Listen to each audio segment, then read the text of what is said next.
Welcome to the 5 on 5. Tonight I'm joined by Michelle Glass with Oregon Action. Thank you so much for joining us. Thank you. So I hear that your organization, Oregon Action, recently released a new job gap report for 2014. What is the purpose of it? What do you analyze? What did you find in this report? Sure. So this is a report that we've been releasing since 1999 with our national partner, the Alliance for a Just Society. And what it really does is it analyzes the data that's available from the Bureau of Labor Statistics and from the census and all of these sources, and puts it together to look at kind of the total picture for Oregon, as well as doing some really in-depth interviews with families to say, you know, what is the picture for families with the current wages as they are and with the current economy. And what did you find in this new 2014 report?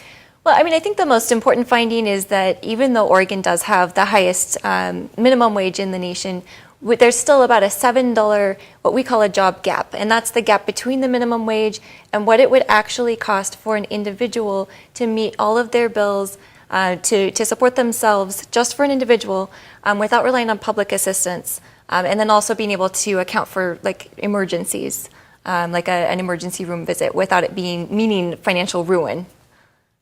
Where does Oregon stand as compared to the rest of the nation when it comes to this gap? Well, you know, each area's cost of living is so different.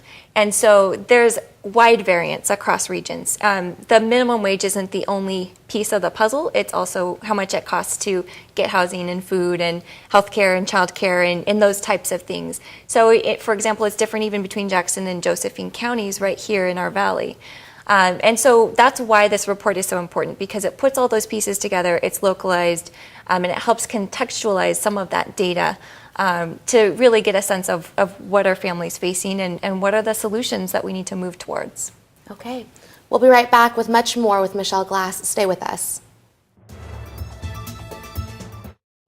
Welcome back to the 5 on 5. Again, I'm joined by Michelle Glass with Oregon Action, and we were just talking about the new 2014 job gap report. Why is it so important that you look at this data every single year?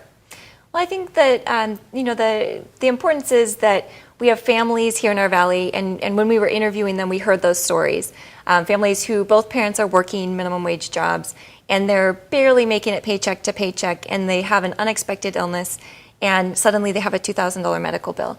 And the mother is in tears and saying, I have $40 in my bank account and I still need to buy groceries. You know, what am I going to do? And so to us, we want to know, why is this happening? What are the policy solutions, and what are the ramifications for the community? This doesn't just affect these families. It affects, you know, if families don't have money in their pockets, we know that our small businesses aren't going to do well. And so it seems like we're stuck in kind of a downward spiral.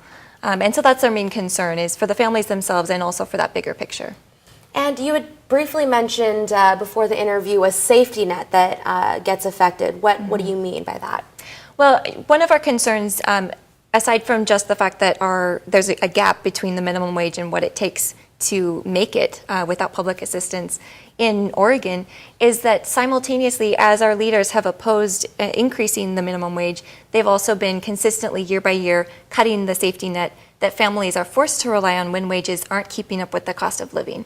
And so you combine that with the fact that higher education is increasingly out of reach because, again, there's federal and state disinvestment every year in higher education, placing that burden on families.